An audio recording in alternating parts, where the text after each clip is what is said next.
சிறகடிக்க ஆசை சீரியல்ல நாளைக்கு என்ன நடக்க போகுது அப்படின்றத தான் இந்த வீடியோல பார்க்க போறோம். அதுல முக்கியமான விஷயம் என்ன அப்படின்னு சொன்னா, ஃபினான்சியர் வந்து போலீஸ் ஸ்டேஷனுக்கு போயிட்டு கேஸ வந்து வாபஸ் வாங்கிடுறாரு. மனோஜும் வெளியில வந்துடுறாரு. கேஸ வந்து வாபஸ் வாங்குறப்போ ஒரு முக்கியமான விஷயத்த சொல்றாரு. என்ன அப்படின்னு சொன்னா, இந்த மனமாற்றத்துக்கு முக்கிய காரணமே ரோஹிணி தான். ரோஹிணி வந்து என்கிட்ட வந்து ரொம்ப கெஞ்சி கேட்டுக்கிட்டதால அவங்களோட காதலை மதிச்சு தான் நான் இந்த கேஸை வந்து வாபஸ் வாங்குறேன் அப்படின்னு சொல்லி ஃபினான்சியர் வந்து போலீஸ் கிட்ட சொல்றாரு. குறிப்பா அது வந்து மனோஜோட காதுல விழுகிற மாதிரி சொல்றாரு. ஸோ வெளியில வரும்போது மனோஜ் கிட்ட வந்து ரோஹிணி பேசுறப்போ மனோஜ் கிட்ட ரோஹிணி சொல்றாங்க, நான் வந்து பணமும் 5 லட்சம் ரூபா கொடுத்து தான் உன்னைய வந்து வெளியில எடுத்திருக்கேன், என்னால முடிஞ்சதை பண்ணியிருக்கேன் அப்படின்னு சொல்லி சொல்றாங்க. மனோஜ் வந்து ரொம்பவே உருகி போயிடுறாரு. அதாவது எல்லாருமே ஏமாத்துறதுக்காக இருக்கிறாங்க, என்னைய காப்பாத்துறதுக்கு யாருமே முயற்சி பண்ணல. அப்படி இருக்கிறப்போ என் பொண்டாட்டி ரோஹிணி தான் என்னைய காப்பாத்தினா அப்படின்ற மாதிரி மனோஜ் ரொம்பவே உருகி போயிருக்கிறாரு. இப்படியாக அந்த சீன் போயிட்டு இருக்குது. இதுல இன்னும் ஒரு முக்கியமான விஷயம் என்ன நடக்குது அப்படின்னு சொன்னா, மீனா என்ன பண்றாங்க அப்படின்னு சொன்னா, சிந்தாமணியை மிரட்டி கேஸ் ஃபைல் பண்றதுக்கு ரெடி ஆகுறாங்க. அதே போல மீனாவும் அவங்களோட கூட்டாளிகளும், அதாவது ஏனைய பூக்கற்ற லேடிஸும் அதே போல முத்துவும் சேர்ந்து சிந்தாமணியோட வீட்டுக்கு போயிட்டு மிரட்டி நிறைய பேருக்கு பத்திரங்கள் எல்லாத்தையும் மீள எடுத்து கொடுக்குறாங்க. அதே போல அடாத்தாக பிடுங்கிய பணத்தையும் வந்து சிந்தாமணி கிட்ட இருந்து மீட்டு கொடுக்குறாங்க ஓரளவுக்கு. அதுக்கப்புறமா மிரட்டிட்டு பெண்டிங் இருக்கிற கேசஸையும் ஃபைல் பண்ண போறோம் அப்படின்னு சொல்லிட்டு போறாங்க மீனா. அப்போ சொல்றாங்க இன்னொரு விஷயம் என்ன அப்படின்னு சொன்னா, இதுல வந்து இந்த 48 lakhs சொல்லி இவங்க கணக்கு போட்டிருக்காங்க தானே, அதுல வந்து திருட்டுத்தனமா அவங்க போட்ட வட்டி கணக்கு எல்லாத்தையுமே வெட்டி பாக்குறப்போ கிட்டத்தட்ட அதுல வந்து ஒரு 27 லட்சம் ரூபா தான் வருது. அதுல வந்து இப்ப 10 லட்சம் ரூபாயை கொடுத்துட்டேன், இன்னும் 17 லட்சம் ரூபா தான் கொடுக்கணும். இப்படி இதுக்கு ஏற்றது போல நீ என்ன பண்றியோ எது பண்றியோ தெரியல, பினான்சியர் கிட்ட பேசி, ஏன்னா நீங்க 2 பேரும் கூட்டு கலவானீங்க அப்படின்றது வந்து எனக்கு தெரியும். ஸோ நீ பேசி ஒரு புது லெட்டர் ஒன்று எடுத்து தரப்போற, அப்படி தந்தா மட்டும்தான் நான் வந்து இவங்களை வச்சு கேஸ் போடாம விடுவேன். இல்லைன்னு சொன்னா உனக்கு எதிராக வந்து மோசடி கேஸை போட்டு உன்னை உள்ள தள்ள முடியும். இப்போ மொத்தமா 18 பேர் என்கிட்ட இருக்காங்க உனக்கு எதிராக கேஸ் கொடுக்கறது ரெடியா. ஸோ நீ இதை தரல அப்படின்னு சொன்னா நான் நிச்சயமா உன்னைய வந்து உள்ள தள்ளிடுவேன் அப்படின்னு சொல்லி மீனாவும் மிரட்டுறாங்க, முத்துவும் மிரட்டுறாங்க. முத்திட்டு இவங்க வந்து விரட்டிட்டு வந்து வெளியே வந்துடுறாங்க. அப்புறமா பாத்தீங்கன்னு சொன்னா ஒரு முக்கியமான ஒரு சீன் ஒன்று நடக்குது. இதுதான் மெயின் திங், அதாவது அடுத்தடுத்த கட்டங்கள்ல வரப்போறது. அதாவது வந்து மனோஜ் அண்ட் ரோஹிணி இவங்க வந்து ஒரு ஹோட்டல்ல இருந்து சாப்பிட்டுட்டு இருக்காங்க. கூடவே இருக்கிறது வந்து கிரிஷ். அதுல வந்து ஒரு ஃபேமிலியா இருந்து அவங்க சாப்பிட்டுட்டு இருக்கும் போது இதை வந்து பாத்துறது யார் அப்படின்னு சொன்னா முத்து உடனே என்ன பண்றாரு அப்படின்னு சொன்னா, ஸ்பாட்டுக்கு போகல, அதை வந்து வீடியோ பண்ணிட்டு அதை வந்து உடனேயே அனுப்புறாரு தன்னோட அம்மாவுக்கு, அதாவது விஜயாவுக்கு அனுப்புறாரு. இங்க பாரு உன் பையன் என்ன பண்ணிட்டு இருக்கான் அப்படின்றத பாரு, அந்த பார்லர் அம்மா கூட உட்கார்ந்து சாப்பிட்டுட்டு இருக்கான் அப்படின்னு சொல்லி முத்து வந்து அந்த வீடியோ வந்து விஜயாவுக்கு அனுப்பிடுறாரு. எங்க இருக்கான் அவன் அப்படின்னு சொல்லி விஜயா போன் பண்ணி கேட்கிறப்போ இங்க பக்கத்துல தான் அப்படின்னு சொல்லி அந்த கடையோட ஸ்பாட்டையும் வந்து சொல்லிடுறாரு. உடனே அந்த ஹோட்டலுக்கு வந்து விஜயா ஒரு ஆட்டோ பிடிச்சு வர்றாங்க. முத்துவும் அந்த இடத்துல இருக்கிறாரு. விஜயா அங்க உடனே நேர உள்ள என்ட்ரி ஆகிறாங்க. விஜயாவை பார்த்ததுமே வந்து மனோஜ் வந்து ஷாக் ஆயிட்டாரு, டென்ஷன் ஆயிட்டாரு. விஜயா அப்படியே கோவமா மனோஜ் கிட்ட போயிட்டு, என்னடா காரியம் பண்ணிட்டு இருக்க, இவ கூட இருந்து சாப்பிட்டுட்டு இருக்க, உனக்கு நான் என்ன ஒரு புது வாழ்க்கையை உருவாக்கி தரதுக்கு நான் போராடிட்டு இருக்கேன், நீ என்னன்னு சொன்னா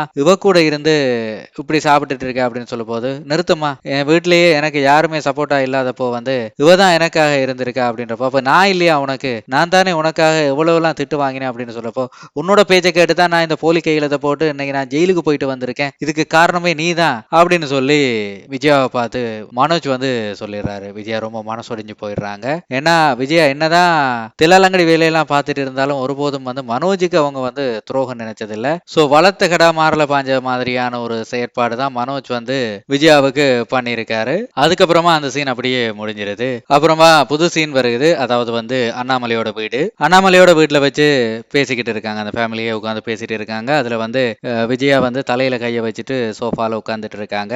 முத்து வந்து அவரோட அப்பா கிட்ட சொல்லிட்டு இருக்காரு, இங்க பாருப்பா, இந்த மனோஜ் வந்து என்ன காரியம் பண்ணா தெரியுமா, பாரலம்மா கூட உட்காந்து சாப்பிட்டு இருக்கான், கூடவே கிருஷும் இருந்துச்சு.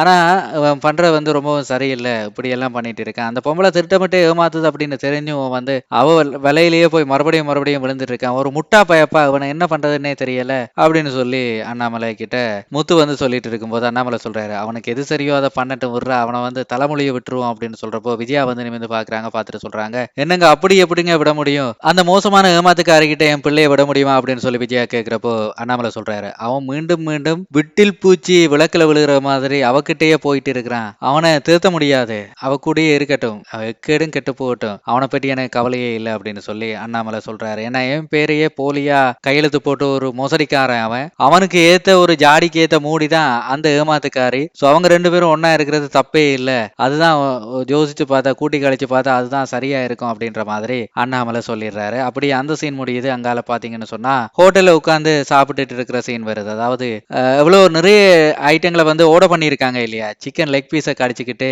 மனோஜ் வந்து சோகமா அதை கடிச்சுக்கிட்டே இருக்காரு. அதாவது சாப்பாடு முக்கியம் பிகிலு அப்படின்ற மாதிரி தான் அவரோட நிலப்பாடு. அப்போ வந்து ரோகிணி சொல்றாங்க அப்படின்னா என்ன அப்படின்னு சொன்னா, என்ன இருந்தாலும் ஆண்டி பாவம் மனோஜ், அவங்கள நீங்க இப்படி பேசியிருக்க கூடாது, அவங்க தான் ரீசன் அப்படின்ற மாதிரி சொல்லியிருக்க கூடாதுன்னு சொல்ல, என்ன ரோகிணி எல்லாம் தெரிஞ்சுக்கிட்டு நீயே சொல்ற, நீ தானே போலீஸ் ஸ்டேஷன்ல வச்சு சொன்ன யாரோ தூண்டி இருப்பாங்கன்னு திரும்ப திரும்ப நேத்து சொன்னியே, அப்பதான் நானும் யோசிச்சு பார்த்தேன், எங்க அம்மா தான் இது எல்லாத்துக்குமே காரணம் அப்படின்றது எனக்கு புரிஞ்சிச்சு, நீயே என் கண்ணை திறந்துட்டு நீயே இப்போ இப்படி சொல்ற அப்படின்றப்போ, இல்லைங்க குடும்பம்னு ஒண்ணு இருக்கும்போது அதுல சில விட்டு கொடுப்புகள் இருக்கத்தானே வேணும், எல்லாத்தையுமே வந்து நம்ம பிசினஸ் கண்ணோட்டத்திலேயே பார்க்க முடியாது இல்லையா? என்ன இருந்தாலும் அவங்க உங்க அம்மா, அவங்க மனசுடைகிற மாதிரி நீ பேசுறது வந்து எனக்கு பிடிக்கல, உனக்காக நீ என்ன தப்பு பண்ணாலும் நான் வந்து இருக்கிறேன், அதே மாதிரி தானே உங்க அம்மாவும், அவங்கள வந்து நீ இப்படி மனசுடைகிற மாதிரி பேசக்கூடாது மனோஜ், அப்படி நீ பண்ணாத, என்ன இருந்தாலும் நீ அம்மா கிட்ட போயிட்டு சாரி கேளு அப்படின்னு சொல்லி சொல்றப்போ, இதுதான் ரோஹிணி உங்ககிட்ட எனக்கு பிடிச்ச விஷயமே, நீ என்ன இருந்தாலும் அவங்கள விட்டு கொடுக்கறது இல்லை, எங்க அம்மாவை விட்டு கொடுக்கறது இல்லை, நான் பாத்தியா ஒரு நிமிஷத்துல வந்து அவங்க தப்பு பண்ணாங்க அப்படின்றத நான் விட்டு கொடுத்துட்டேன், ஆனா நீ விட்டு கொடுக்கல, இதனால தான் ரோஹிணி எனக்கு உன்னை ரொம்ப பிடிக்கும் அப்படின்னு சொல்லி சொல்றாங்க.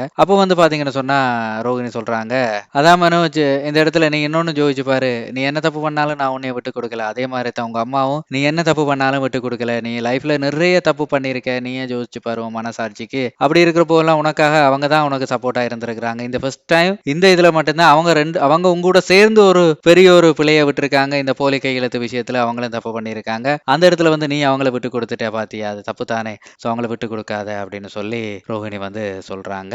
சோ அப்படி சொல்றப்போ மனோஜ் வந்து யோசிக்கிறாரு, இப்போ இப்படி இவ்வளவு நல்லவளா இருக்காளே, இவ்வளவு போயிட்டு நான் இவ்வளவு தப்பா பேசிட்டேனே, தப்பா புரிஞ்சிருக்கிறேனே அப்படின்னு சொல்லிட்டு சொல்றாரு. ரோஹிணி, இந்த டிவோர்ஸை வந்து நம்ம கேன்சல் பண்ணிடுவோம், ஆனா கிறிஷ் எனக்கு பிடிக்கும் தான், ஆனா கிறிஷை கூடவே வளர்க்கறது எனக்கு ஒத்து வராது, கிறிஷை வந்து நம்ம ஒரு நல்ல ஹாஸ்டல்ல சேர்த்து வளர்ப்போம் அப்படின்னு சொல்லி சொல்றாரு. கிறிஷையும் பக்கத்துலயே வச்சிருப்போம். அப்போ கிறிஷ்ல கண்ணில் வந்து கண்ணீர் வருது. அப்போ கிறிஷ் வந்து ரொம்ப சின்ன பையன் தானே, அவன் சொல்றான், சரி நான் இனி உங்களை அப்பான்னு கூப்பிடல, டேடின்னு கூப்பிடல, அங்கிள்னே கூப்பிட்டு இருக்கிறேன், உங்க லைஃப்ல என்னால பிரச்சனை வர வேணா, நான் தனியா போயிடுறேம்மா அப்படின்னு சொல்லி கிறிஷ் வந்து சொல்லிட்டு அதுல இருந்து எந்திரிக்கிறான். எங்கடா போற கிறிஷ் அப்படின்னு சொல்லி ரோஹிணி வந்து ஓடி போய் கிறிஷை பிடிச்சிட்டு சொல்றா, கிறிஷ் எனக்கு நீ ரொம்ப முக்கியம், நீதான் என் உலகம், உன்னையெல்லாம் நான் விட்டு கொடுக்க மாட்டேன் அப்படின்னு சொல்லி ரோஹிணி சொல்றாங்க.